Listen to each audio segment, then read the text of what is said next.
Advani Bharatiya Janata party తరపున ప్రధానమంత్రి అభ్యర్థి కాబట్టి నేను పొరపాటును కూడా మద్దతు ఇయ్యను అని చెప్పినటువంటి ఒక ఆయన ఉన్నారు. ఆయన పేరే చంద్రబాబు నాయుడు. 2009లో అద్వానీని ప్రధానమంత్రి అభ్యర్థిగా పెడితే మతోన్మాదం అంటూ మాట్లాడినటువంటిది చంద్రబాబు గారు. అది కథ నడిచిపోయింది. ఇప్పుడు అదే తెలుగుదేశం పార్టీ సింపథైజర్స్ పాపం అదే అద్వానీ పట్ల సానుభూతి వ్యక్తం చేస్తుంటారు.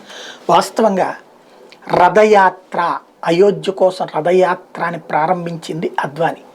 అద్వానీ రథయాత్ర తర్వాతనే 2 సీట్ల నుంచి 84 సీట్లకి ఆ పైన పరుగులు పెట్టింది భారతీయ జనతా పార్టీ. వరుసగా 2 సార్లు అధికారంలోకి వచ్చి 3ఓసారి అధికారం కోసం పరుగులు పెడుతుంది భారతీయ జనతా పార్టీ.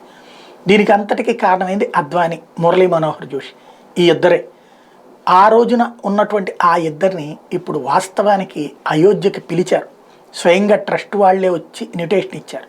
ఇచ్చి ఆ రోజున అప్పుడు వాళ్ళు మాట్లాడినప్పుడు ఆ రోజున మేము వస్తే ఈజీగానే ఉంటుందంటే కష్టమవుతుందండి, మరొక రోజున మీకు ప్రత్యేక దర్శనం ఏర్పాటు చేస్తే బాగుంటుంది, ఎందుకంటే ఇప్పుడు ఇద్దరి వయసులు కూడా 80లు కాదు 90ల దగ్గరలో ఉన్నటువంటి, కాబట్టి తట్టుకోవడం, అందులో అక్కడ విపరీతమైన చలి ఉంటుంది ఈ టైంలో కాబట్టి అని వాళ్ళు చెబితే ఇక్కడ దాన్ని ప్రచారంలోకి ఏం తెచ్చారు, అద్వానీకి వెన్నుపోటు, లేకపోతే వాళ్ళకి వెన్నుపోటు, వీళ్ళకి వెన్నుపోటు. ఈ వెన్నుపోట్లు అనేది ఏ రాజకీయం చేశారో వాళ్ళే ఎదుటోళ్ళని వెన్నుపోట్లు పడవటం అన్నటువంటి డైలాగులు మాట్లాడడం భలే విచిత్రంగా ఉంటుంది.